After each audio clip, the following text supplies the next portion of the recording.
nañ xam ni l'histoire retiendra que justice tenté nañ di ko utiliser pour des histoires purement politiciennes mais lancer un appel aux acteurs judiciaires nañu xam ni lépp lu ñuy rendre tey wallahi seen biir bàmmeel dinañ ci ñëwaat dinañ leen ci interroger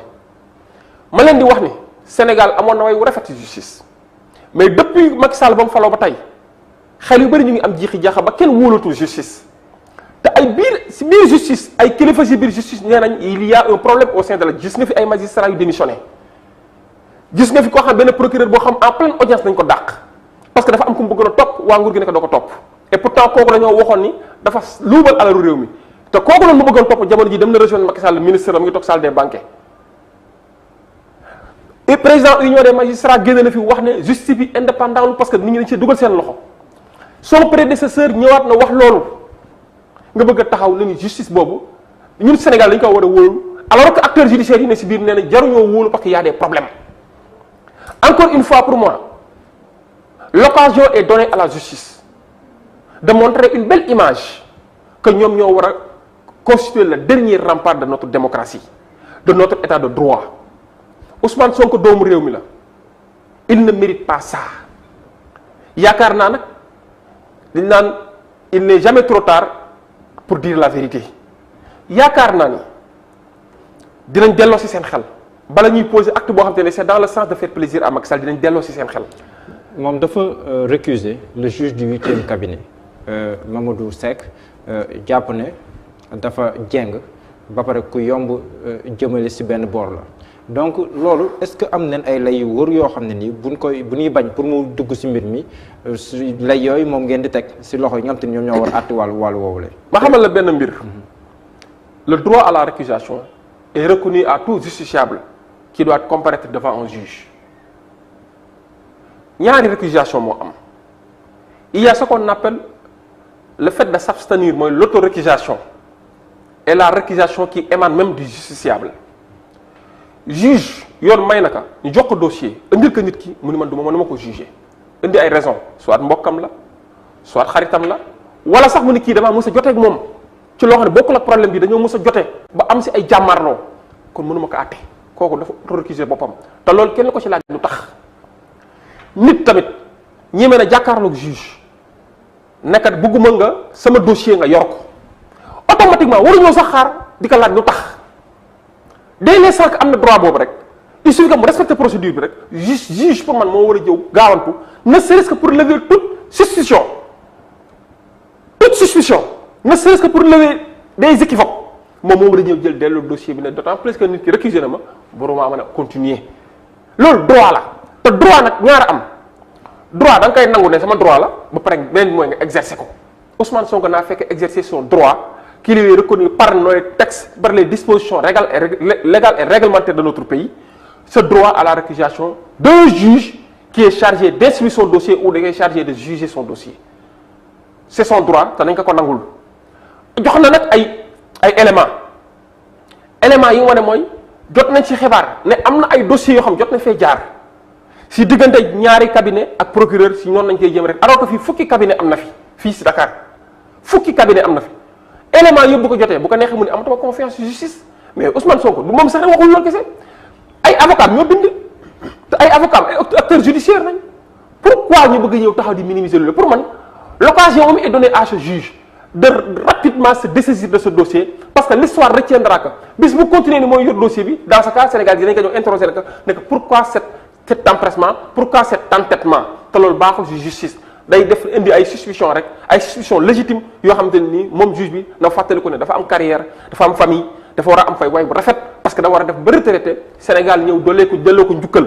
na bàyyi xel loolu yëpp te bàyyi xel politiciens yi ne si ginnaawam ak ñi nga xam ñoo koy jéem a teg des pressions te loolu dañ koy dëggal ni loolu dafa am ci biir justice ay acteurs politiques di teg ay pression ay juge te loolu dama la président de l'union des magistrats wax na ko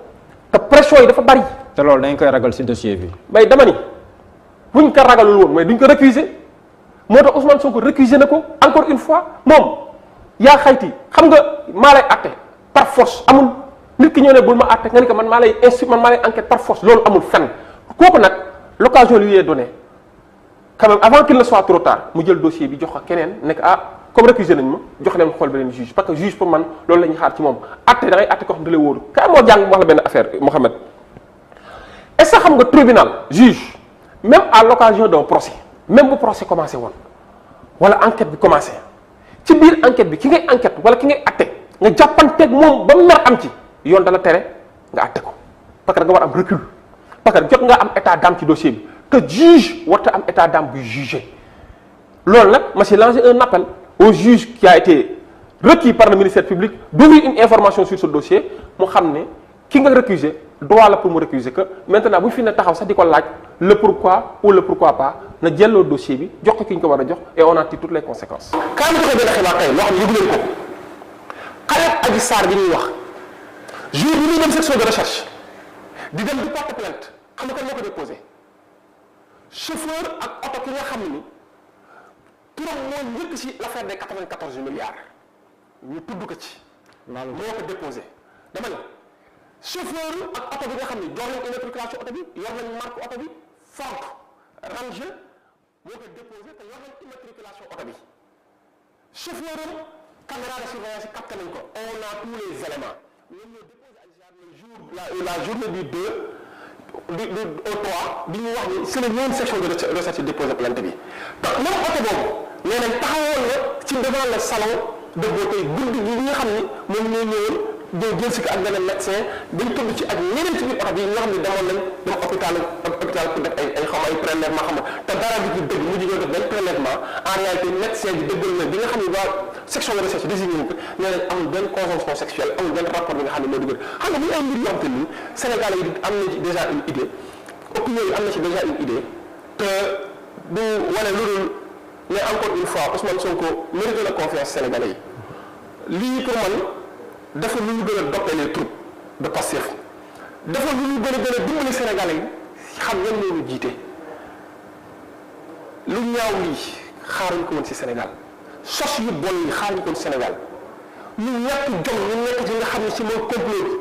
Sénégalais yi ñu wax loolu laytuwuñ ko bu fekkee ne xupp tiitalaate ñëw di attaqué kër nit ñi wala di jéem a xamalaate di yëngu menacé mort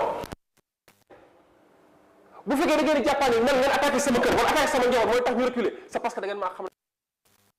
dëkk ëpp ñu ay mbokk ëpp ñu détermination te gënoon ñu dëkk bi dëkk bi incha allah dina dugg seen loxo dem si yeneen loxo Sénégal di yeewu si jàmm di nelaw si jàmm di xëy si jàmm di wàcc si jàmm. en tout cas maître amoon nañ mbégte lool dalawaat da fii nii ci Sénégal ma bàyyi la nga tàggatoo ak ñu doon teewlu. waaw jërëjëf Diallo may rafetlu encore invitation bi di lancer un appel à tous les Sénégalais di leen wax ni dafa jot ñu jël suñuy responsabilité di lancer un appel aux militants de Pastef en réalité li ñuy di def ñu waa nguur gi dañuy ce qu'on appelle une dynamique de démoraliser les militants ou de décourager les militants te loolu du jàll koo xam militant Pastef xam ni ils ont été toujours debout et déterminés aux côtés du président Ousmane Sonko aux côtés du parti Pastef aux côtés des responsables du parti Pastef ma leen lancer un appel à plus de vigilance et à plus de prudence bu leen nangu ñu dugal leen ci piège bu leen nangu ñu pousser leen à la violence mais nag pare leen pour ñu résister parce que la résistance est un acte légitime mais wax ne Sénégalais yi di leen rafetlu encore seen taxawaay Diallo damay kontaan su ma demee ba gis ay Sénégalais yoo xam ne tey jii politique mu si leen intéressé mais jamono ji dañuy taxaw ne joxuma carte membre damaa bëgg cellule sama kër damaa bëgg cellule sama koñ kon loolu xam ne dem nañ ba gis ne Ousmane Sonko moom nag yaram loolu lii nag wane wu lu dul ñu ñu jiite mérite woon pour yor Sénégal lii wane wu lu dul en réalité ay mbir ay jëf yu salte